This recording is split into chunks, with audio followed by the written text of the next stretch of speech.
It was a flat, wide kind of night, September 12, 2018. 2 in the morning, and the sky smelled like heat even though the sun was long gone.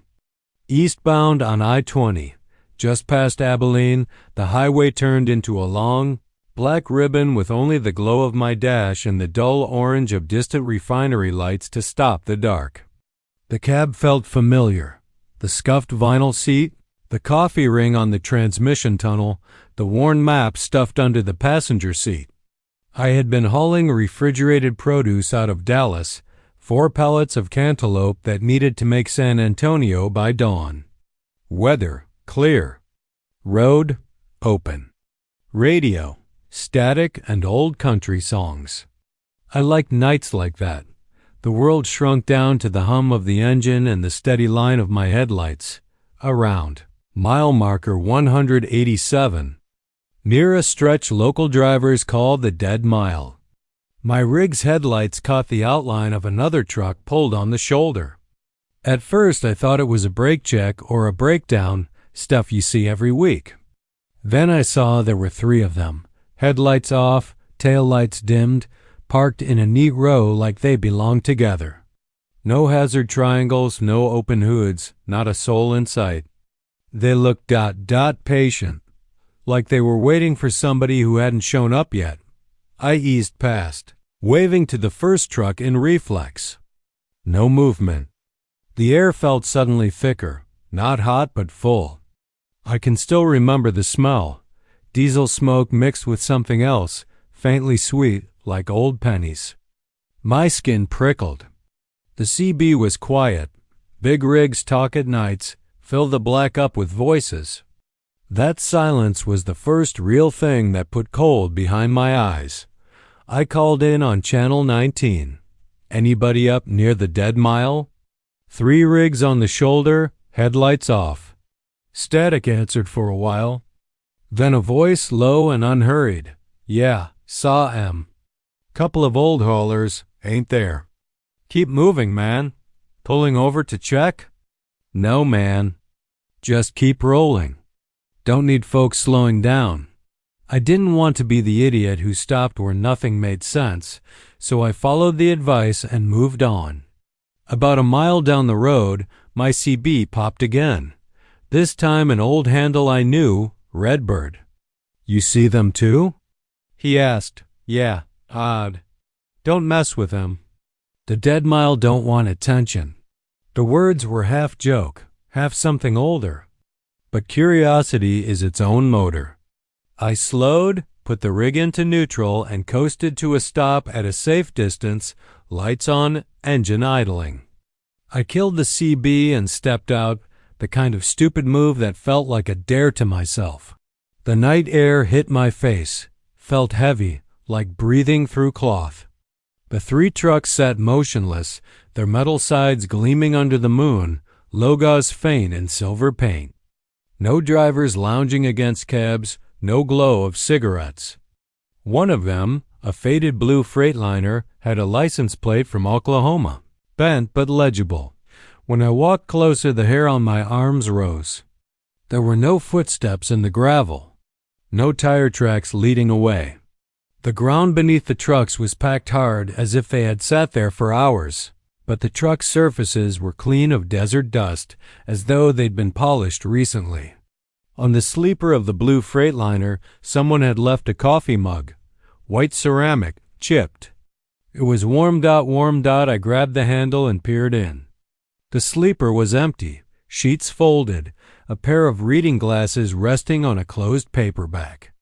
On the bunk's small shelf, an old Polaroid lay face up, 2 men in front of a diner, grinning broadly.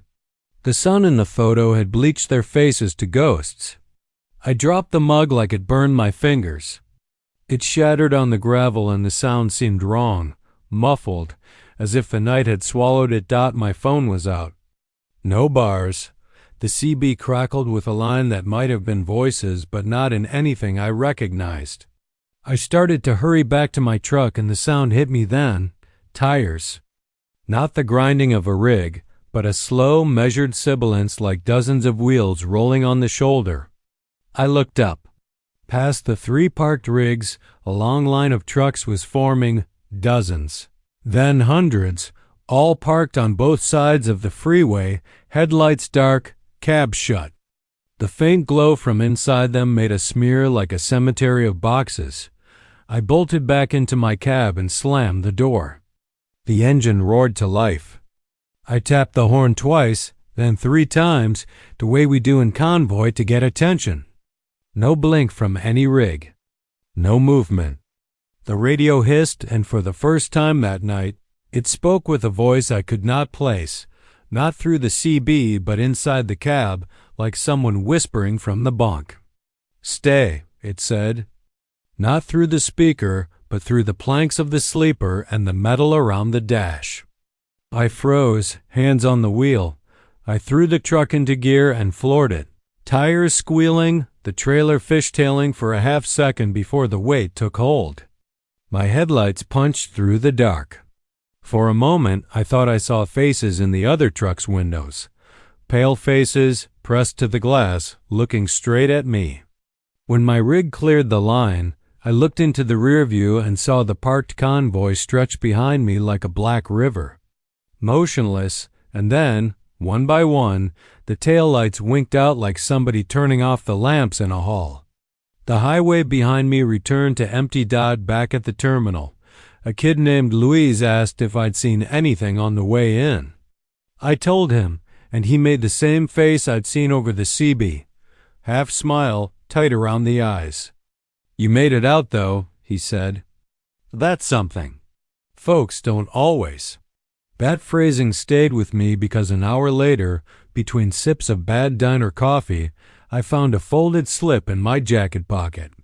I hadn't had it before. On it was a line scratched in shaky pen. "We save seats for the ones who don't leave." Underneath, someone had printed a date, September 12, 2008, 10 years earlier. Still drive that stretch sometimes. I tell myself the heat plays tricks, or sleep deprivation. But every once in a while, when the road goes quiet and 3 trucks sit on the shoulder like a promise, I feel the breath at the back of my neck and I don't pull over. Some things in Texas like to be counted. Some nights they like company. It was February, 3 in the morning, and the wind off the plains felt like teeth. I was headed into Amarillo with a load of feed, low on sleep and high on road singing. Loud music in the cab, foot tapping to keep my eyes from closing. The way station up ahead was open, a blue rectangle of light in the otherwise flat black. I pulled in, watched my axles roll over the scales, the weighman waving bored and indifferent through the glass. Routine, log, scale, go. My trailer creaked like an old door as I idled. The attendant, a woman in her 50s with a cap that read Amarillo Way, tapped the screen, then looked up at me with a flat smile. "You're a little light on paperwork, hon," she said. "Got a bill of lading?" I dug for it. My hands were sticky with coffee and diesel. I handed over the slip. She scanned it, frowned, and then stared at the computer like there was an insect crawling on the screen. "Huh," she said. "You sure you're going to the right drop?" "This ticket says San Antonio," I interrupted. "Same as the pic." She held the slip up to the light like it might be transparent. "This ticket's been stamped 10 years ago." For a second, I thought she was joking. The night had been long, my brain loose like uncoupled links. But she wasn't laughing. The monitor printed a small slip, date clear. February 4th, 2009. My name on it. My truck number. I looked at my ID clipped to my visor. My picture, there was me 10 years older, a beard I didn't have in the photo. The sticker on the door of my cab, inspection, had a date. Tag, 2018. The cap in the attendant's hand belonging to the office had the same 2009. Stamp. "People come through here a lot," she said.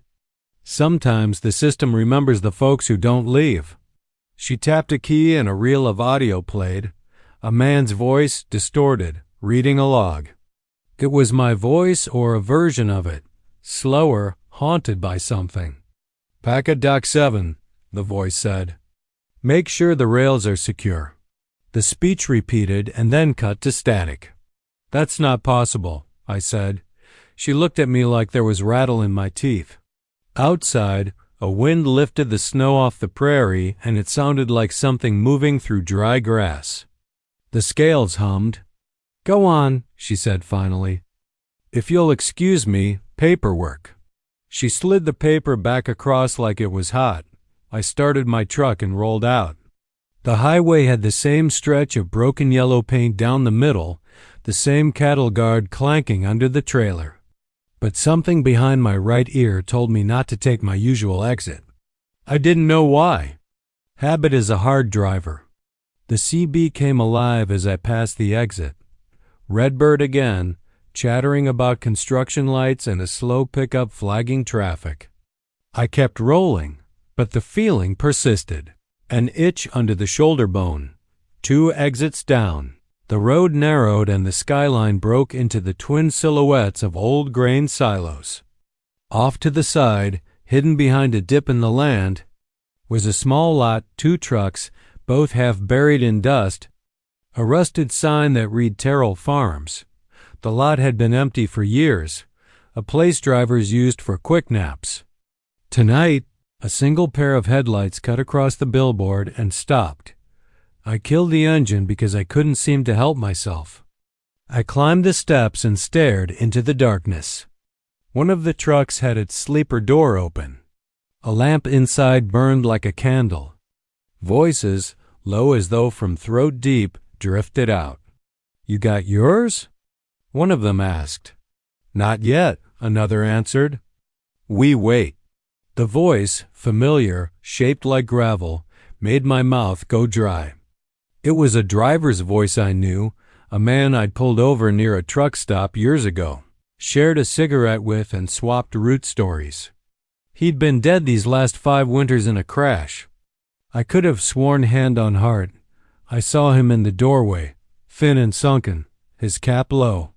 He blinked and then was gone, leaving only the glow of the lamp and the smell of feed and stale tobacco. I backed away and climbed into my cab. Slammed the door. The CB clicked on and a handle I didn't recognize said, "You find the way slip?" "What?" I snapped. "You got the ticket," he said. "Keep rolling. There's a way station ghost up ahead. Folks checking in early. That's not funny." He laughed, a soft thing like tires on gravel.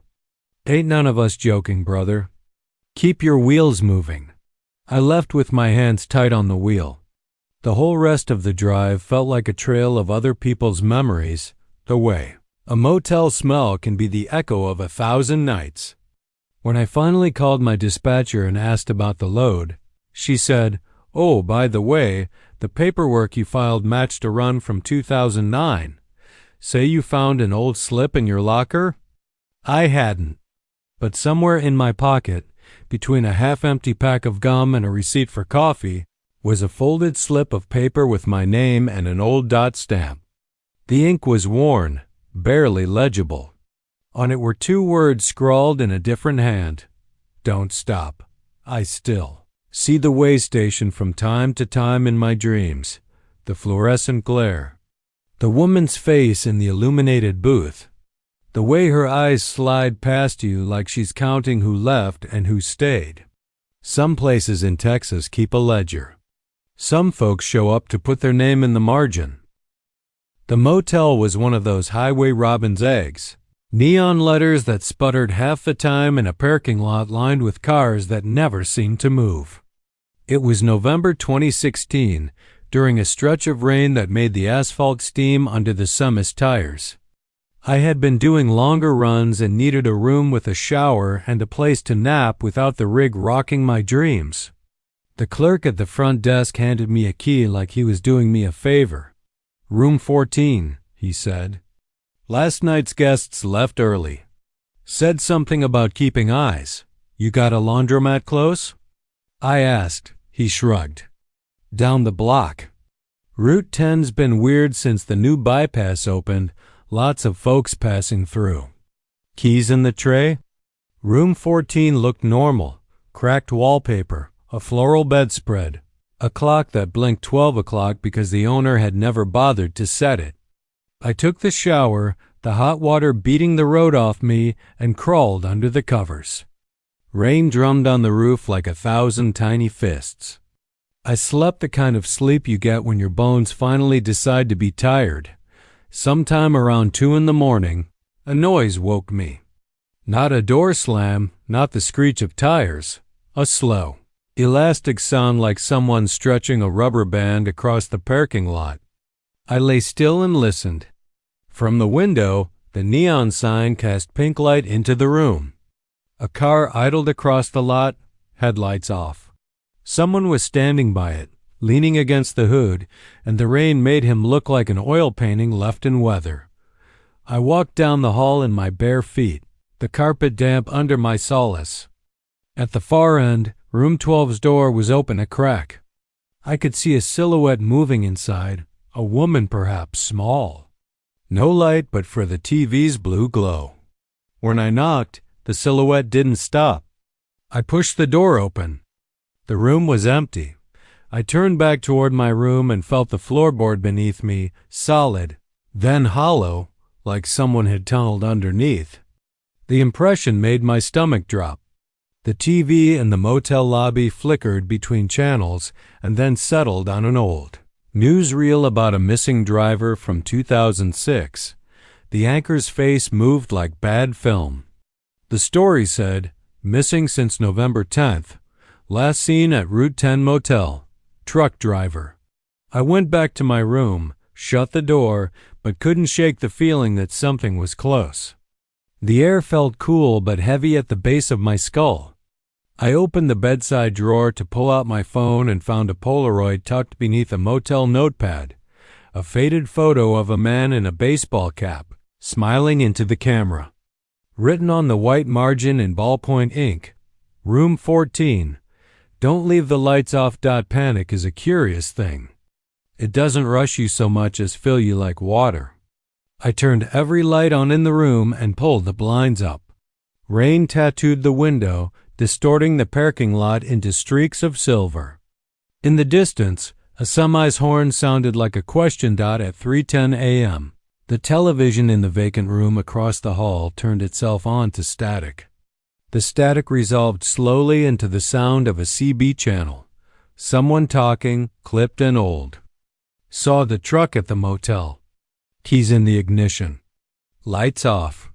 Then silence. I called the desk and no one answered. I went outside, the rain soaking through my jeans, and walked the parking lot.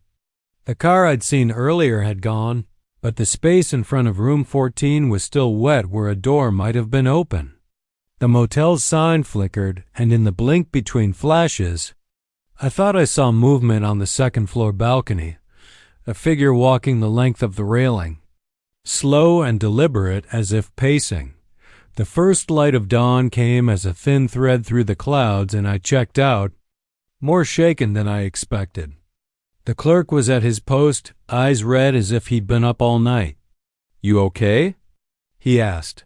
"You know anything about a missing trucker?" I blurted. He gave me an unreadable look. "We get a lot of folks," he said. "Some stay too long. Some don't check out at all. Do you have a guest log? Names?" He hesitated, then reached under the counter and slid out a narrow ledger. Entries were written with dates and license numbers. Page after page until, around November 2006, the ink became smudged and then stopped. There was a blank space where a name should have been, as if someone had torn the page clean out. "Some of the rooms keep people," the clerk said finally. "Not in a mean way. They don't like change. Keep the lights on. I've slept in worse places. I've seen men in this line of work do things they normally wouldn't because of a long shift and a softer head. But sometimes a motel remembers. The smell of the carpets, the pattern of stains on the sheets. They remember who slept in them and build a map of faces to which they become attached. I left Route 10 with the feeling of being watched by a place that had learned to make itself. into a memory. Weeks later, I asked another driver about that motel. He shrugged and told me, "Don't park in front of 14." When I asked why, he only said, "Some spots are for staying. Some are for going. It's better not to mix 'em up." It was July, the kind of day that made the asphalt shimmer like glass. I was on my way to a job out past Del Rio, a small ranch on the edge of the map where they'd hired me to drop off a refrigerated trailer of supplies. They wanted it near the corrals, close enough so the ranch hands could unload with a forklift at dawn. I arrived around dusk, the sun flattening into the mesquite, and a man with sun-browned skin and a hat like a bull came down to meet me. He didn't look up when he talked. He seemed to be listening for something in the wind. "Park by the corral," he said. "Mind the horses. They get riled." The place smelled of wet hay and horses' undressed hide. There was a hush about it that felt like respect. I left the engine running and climbed down to help. The man, who introduced himself as Luis, guided me to the drop zone and then stopped at the fence, looking off toward a line of trees. "We keep the lights on at night," he said. "Keeps 'em company." I set the pallets, the forklift clanking and groaning in the quiet. The ranch hands worked without speaking much, glancing at one another the way people exchange small alarms. The sky above the pecan groves turned a bruised purple. Later, Louise offered me coffee and pointed toward the bunkhouse. "If you want to sleep, there's a mattress in the back." I remember the mattress because when I woke at a little after midnight, the moon was high and the air tasted metallic. There was a sound like branches tapping a window. Outside, near the corral, a line of horses was standing with their heads turned toward the trailer. Their eyes shone like coins in the dark. Luis called softly to them, and they shifted, making a slow, hollow sound, a chorus of low moans that bent the silence. I stepped outside and walked to the trailer. The back door was slightly ajar, as if someone had pushed it and not latched it. My first thought was theft, but the lock was intact. The pallets were untouched. On the floor of the trailer, wet footprints, small and delicate, threaded from the doorway toward the front of the trailer where the refrigeration unit hummed. They were not human prints. They were hoof-like, 3 small indentations in a neat arc. I followed them with a torch until the beam found the corral. There, guitars of shadow folded between the rails, and something stood near the fence, a figure hunched low, its head down as if hiding. Moonlight caught it in a way that made the back of its head look like a bald moon. It was small, almost childlike. As I brought the light closer, it turned its head and I saw nothing where a face should be, only the pale sweep of a smooth plane, like someone pulled the skin tight over a skull. It cocked its head toward me, listening. "Hey," I said, because what else do you say to something that shouldn't be there? It slid closer with a sound like fabric whispering. The horses stamped, a low chorus. When it reached the fence, it pressed itself against the wood and raised what I would have called hands but closer to flippers, and tapped the rails in a slow, polite rhythm. Tap, tap, tap, like a knock. I ran back to the bunkhouse and found Luis standing on the porch, his hat in his hands. He let me in without a word and offered coffee like an apology. "You see the ranch keepers?" he asked. "What did you mean about keeping the lights on?" He looked toward the groves and his jaw worked like he was chewing a bitter memory. "The ones with no faces come when it's dark. They like small places, barns, trailers. They listen for the sound of engines, for the sounds of other folks sleeping. They don't take much, but they like to come near. We leave lanterns." He told me a story, half warning, half history, about horses that would stand guard and the old rancher who used to say, "If you got a face, show it. If you don't, keep the lights and don't make eye." He said it like folks say prayers, the way they scrape the sky with words to keep something from listening. I slept in the cab that night, engine idling, lights on full. When morning came, There were no footprints beyond the trailer's threshold, and the horses grazed as though the night's meeting had been nothing more than a tricky dream. Louise waved me off with a nod. "You did what you had to do," he said. "You left." On the road back, my radio crackled and I almost asked for company, for another voice to beat back the quiet, but something in my pocket made my hand go still, a scrap of dark hair coiled and tucked under the driver's sun visor. It wasn't mine. It wasn't anyone's I knew. It felt like the memory of being looked at. When I tossed it into the cab's ashtray, it didn't burn. It simply lay there, slick and cold. Sometimes I think the ranch did me a kindness. The things that come out of the trees at night are polite in their own way. They don't break your neck or steal your soul. They'd rather listen and be listened to. But they do like faces. If you've got one, they'll tap on your fence and listen for stories. If you don't, they'll stand looking through the rails as if trying to remember what that was like. It was one of those late summer thunderstorms that make the radio fuzz and the air taste like pennies. I was 20 hours into a run and my eyes felt like they'd been sanded. Dispatcher calls were usually mundane. Delays, route changes, fuel alerts. Her voice, Cass, always sounded like someone who'd rehearsed being helpful. That night, she sounded tired. "Hey, Mike," she said. "There's another load if you want it. Goes to a private drop outside of Kerrville. Pays good." I asked her for details. "It's a special delivery," she said. "They want someone who can keep the trailer for a few days. They say the site has lights and a caretaker. You comfortable leaving it?" I hesitated.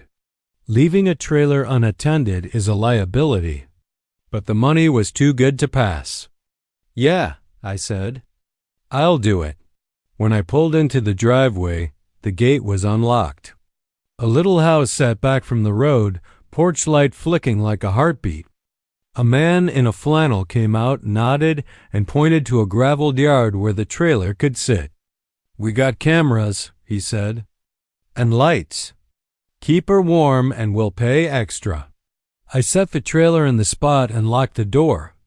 The heavy chain of habit made me walk around the lot, checking cameras and posts. The property smelled faintly of citrus and old books, like a library in summer sunlight. The man's smile was friendly in the way small-town folks are, warm and practiced. When I left the keys with him and drove off, the road behind me had a small dip where the darkness seemed to swallow sound. I called Cass to let her know the drop was done. She hummed and said, "You sure about the place?" She sounded like someone who'd seen too many photoshopped images of normalcy. "It's fine," I lied. "Lights, cameras, somebody there." A week later, cash in hand, I pulled back to pick the trailer up. The man met me at the gate, but there was something about his eyes that startled me. They watched with a patience that wasn't ordinary. "You been there before?" he asked. "Last week," I said. "Left it for a few days. No problems." He smiled, and the porch light turned on like a stage cue. "That's good. We got folks who stay a while. Some folks come out to listen to the trucks." "Listen?" I echoed. He nodded. "There's a spot by the old pecan. Folks sit and remember. We keep lights so they don't get lost." I opened the back of the trailer and checked my load. Boxes right where I'd left them. On the top pallet was a folded napkin with handwriting on it. My name in a curling, practiced script. "Thanks for the company," it said. Below, a time. 3:13 a.m. The time was wrong. I'd left at 4 a.m. the night before. I turned to the man and he said, "You had a passenger." I laughed, but the laugh stuck like a bad radio signal. "No, I didn't." "Maybe not with a face," he said. "They like to keep you company when you're tired. They like to ride along." On the road, I couldn't shake the feeling like a ghost had sat in my passenger seat. The CB hummed. A handle called out, "You okay, Mike?" Sounded like you had someone with you. My voice sounded small over the static. I told him I was fine and clicked off. That night, when I was miles from Kerrville, I reached into the glove box and found another napkin folded the same way. My name in the same script. Not written there when I left. On it, a single line. Don't forget to talk back. I don't know what would have happened if I'd spoken into an empty cab. Maybe nothing. Maybe the thing in the passenger seat likes stories and will stay as long as you read out a road map. Some nights on the interstate, you can feel the weight of someone listening just to your single little life. You tell yourself a joke, talk about your kids, rattle off the years and the towns. The things that listen learn the patterns. They grow polite. Dispatch called the next week. We cashed your payout for the Kerrville run, but the client's file shows a different name. They say someone stayed at the trailer longer than expected. Cass's voice wavered with something like concern. They wanted to know if you left anything behind. I checked. Nothing I could put my hand on. But there's a smell on the driver's side of my cab now that wasn't there before. A faint citrus and old paper. Like that house, and sometimes when I pull into a truck stop to rest. Someone taps the passenger window and I catch a glimpse of a hand with no face behind it. Once, when I spoke to an empty seat and said, "Hey, you okay?" The radio hummed and a voice echoed, soft as cloth. "Tell me a story." I tell it. I tell the same little roads and the same small children and the same stupid jokes. I keep talking because the quiet hates being filled and because sometimes, on long nights when thunder buries the world, it's better to have someone who listens than someone who doesn't. When you leave trailers on private lots in Texas, you're never quite sure who else is renting the space beside you. Some places keep their visitors. Some folks like company. And sometimes, if you're tired enough and talkative enough, something will climb into the passenger seat and ride with you for a piece of road. I learned to keep the light on in the cab after that. I learned to say my name out loud when I start a run, like a spelling that might stop someone from scribbling it into a ledger they can keep forever. The CB keeps me honest. Voices answer. I talk back, and when the thunder starts and the road goes quiet, I think of Cass's tired voice and the man on the porch and the napkin folded like a thumbprint, and I talk until dawn.